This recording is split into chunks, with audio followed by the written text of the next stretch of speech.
नमस्कार मित्रांनो, जय हिंद.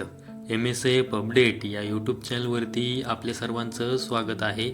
MSFबद्दल जी काही महत्त्वाची माहिती आहे ती यूट्यूबच्या माध्यमातून आपल्यापर्यंत पोहोचवण्याचा मी प्रयत्न करत असतो.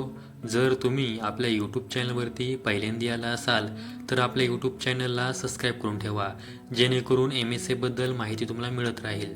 त्याचबरोबर व्हिडिओ आवडल्यास व्हिडिओला लाईक आणि हाईप नक्की करा. तर मित्रांनो, आजच्या व्हिडिओमध्ये मी अशीच एक MSF संदर्भात महत्त्वाची माहिती तुम्हाला सांगणार आहे.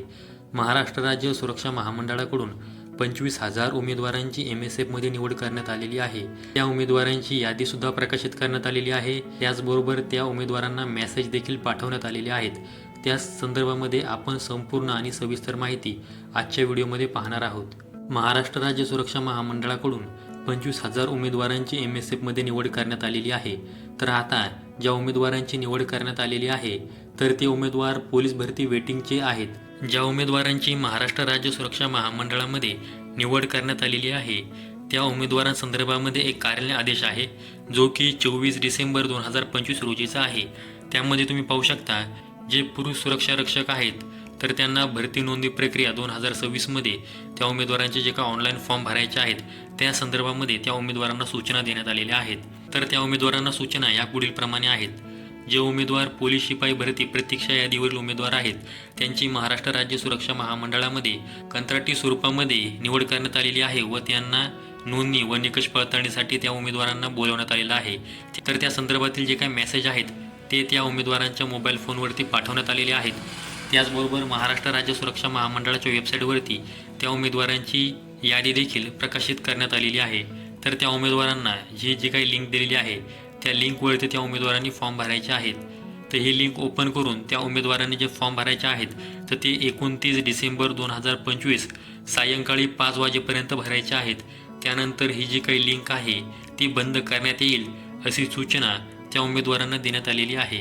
व जे उमेदवार या लिंकवरती फॉर्म भरतील त्या उमेदवारांना जानेवारी 2026मध्ये कागदपत्र पडताळणीसाठी बोलवण्यात येईल असं देखील यामध्ये सांगण्यात आलेलं आहे.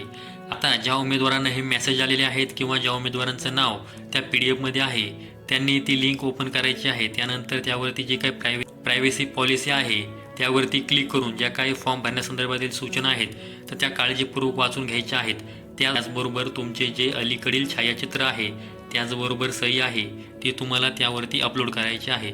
त्या मुद्दा क्रमांक 3 ते 7 मधील जे काही नमूद आवश्यक कागदपत्रे आहेत तर ती तुम्हाला त्यासोबत अपलोड करायची आहेत. त्यामध्ये तुमचं नाव असेल, वडिलांचे नाव असेल, आडनाव असेल, जन्मतारीख असेल इत्यादी सर्व बरोबर असणे गरजेचे आहे.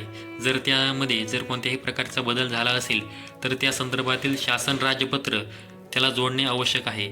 आणि ती संपूर्ण माहिती भरल्यानंतर तुम्हाला तो फॉर्म सबमिट करायचा आहे. संपूर्ण फॉर्म भरल्यानंतर तुम्हाला ज्या दिवशी नोंदणी व निकष पडताळणीसाठी बोलवण्यात येईल त्या दिवशी तुम्हाला तिथे हजर व्हायचं आहे.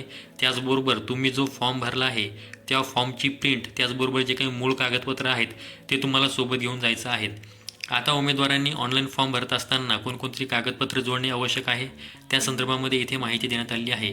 त्यामध्ये तुमचं 10वीचं जे काही SSCचे प्रमाणपत्र आहे ते तुम्हाला त्यामध्ये जोडायचे आहे. त्याचबरोबर तुमचे 12वीचे म्हणजे HSCचे जे काही गुणपत्रक आहे, प्रमाणपत्र आहे ते तुम्हाला त्यावरती जोडायचे आहे. त्याचबरोबर तुमचा जन्मदाखला असेल किंवा शाळा सोडण्याचा दाखला असेल, 10वी SSC बोर्ड प्रमाणपत्र असेल ज्यावरती तुमची जन्मतारीख नमूद आहे, त्याचबरोबर बोनाफाईड सर्टिफिकेट असेल, यामधील तुम्ही कोणताही एक कागद जोडू शकता. त्याचबरोबर तुम्हाला त्यामध्ये आधार कार्ड असेल, पॅन कार्ड असेल, अधिवास प्रमाणपत्र म्हणजे रहिवासी असेल, हे तुम्हाला डॉक्युमेंट त्यामध्ये जोडायचे आहेत. त्याचबरोबर आधार कार्ड जे आहे त्यावरती तुमच्या नावाची स्पेलिंग ही बरोबर असणं आवश्यक आहे. त्याचबरोबर तुमची जन्मतारीख ही पूर्ण असणं आवश्यक आहे.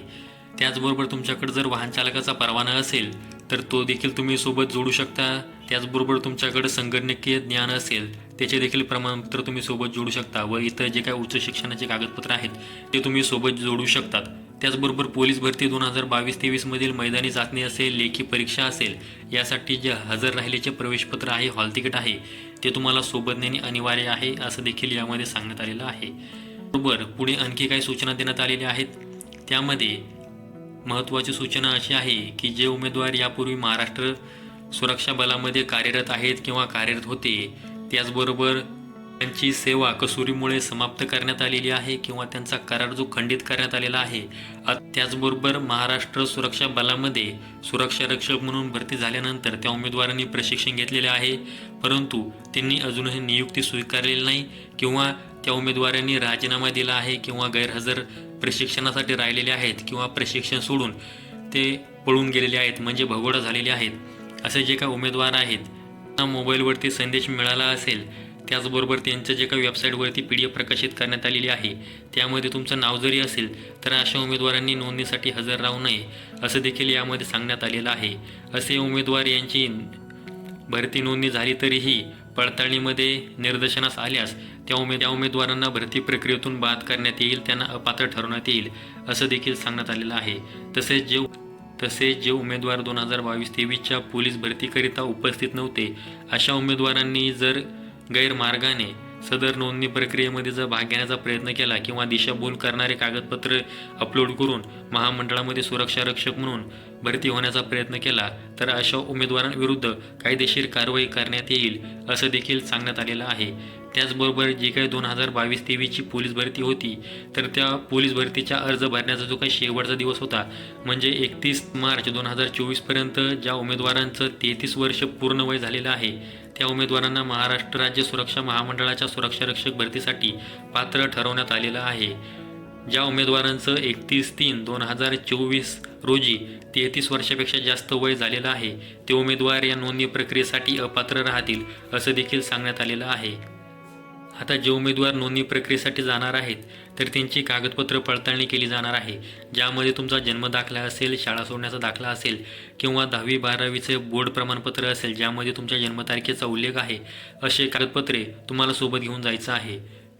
अर्थ 31 मार्च 2024पर्यंत तुमचे वय हे 18 ते 33 वर्ष असणे आवश्यक आहे आणि ज्या उमेदवारांचे 18 ते 33 वर्ष वय आहे असेच उमेदवार यासाठी ऑनलाईन फॉर्म भरू शकतात व त्यांनीच फॉर्म भरावेत असं देखील यामध्ये सांगण्यात आलेलं आहे। त्याचबरोबर पुरुष उमेदवार भरती नोंदणी प्रक्रियेवेळी हजर होणारे जे काही पुरुष उमेदवार आहेत त्यांनी पोलीस शिपाई यासाठी जे काही तुमची आवश्यक उंची म्हणजे 165 सेंटीमीटर हाईट असणे आवश्यक आहे। त्याचबरोबर तुमची छाती ही न फुगवता 79 सेंटीमीटर व छाती फुगून 5 सेंटीमीटर असणे आवश्यक आहे। तर त्याप्रमाणे उमेदवारांची निकष पडताळणी केली जाणार आहे अशी नोंद उमेदवारांनी घ्यायची आहे। आता ह्या ज्या काही सूचना आहेत या महाराष्ट्र राज्य सुरक्षा महामंडळाच्या वेबसाईटवरती प्रकाशित करण्यात आलेल्या आहेत। त्याचबरोबर ज्या उमेदवार नोंदणीसाठी ऑनलाईन फॉर्म भरायचा आहे त्या उमेदवारांची जी काही PDF आहे ती महाराष्ट्र राज्य सुरक्षा महामंडळाच्या वेबसाईटवरती प्रकाशित करण्यात आलेली आहे। त्याचबरोबर जे काय आपलं टेलिग्राम चॅनल आहे त्यावरती देखील मी या PDF अपलोड केलेल्या आहेत। तुम्ही या व्हिडिओच्या डिस्क्रिप्शन बॉक्समध्ये जी काही लिंक दिलेली आहे त्या लिंकच्या माध्यमातून तुम्ही महाराष्ट्र राज्य सुरक्षा महामंडळाच्या वेबसाईटला भेट देऊ शकता किंवा आपल्या टेलिग्राम चॅनलला देखील भेट देऊ शकता व तिथून तुम्ही या PDF पाहू शकता। आता ज्या उमेदवारांना ऑनलाईन फॉर्म भरण्यासंदर्भामध्ये मेसेज आलेले आहेत किंवा त्यांचं या PDFमध्ये नाव आहे तर त्यांनी महाराष्ट्र राज्य सुरक्षा महामंडळाच्या वेबसाईटला भेट द्यावी किंवा आपल्या टेलिग्राम चॅनलला भेट देऊन ही जी काही PDF आहे ज्यामध्ये ऑनलाईन फॉर्म भरण्यासंदर्भामध्ये त्या उमेदवारांना सूचना देण्यात आलेल्या आहेत तर ती PDF त्या उमेदवारांनी काळजीपूर्वक वाचून घ्यायची आहे, जेणेकरून तुमचे जे काही प्रश्न असतील त्याची उत्तरे तुम्हाला मिळतील। तर मित्रांनो, ही एक MSF संदर्भात महत्त्वाची माहिती तुम्हाला द्यायची होती, त्यामुळे आजचा व्हिडिओ अपलोड केलेला आहे। अशाच माहितीसाठी आपल्या MSF अपडेट या यूट्यूब चॅनलला सबस्क्राईब करून ठेवा। त्याचबरोबर व्हिडिओ आवडल्यास व्हिडिओला लाईक आणि हाईप नक्की करा। संपूर्ण व्हिडिओ पाहिल्याबद्दल धन्यवाद।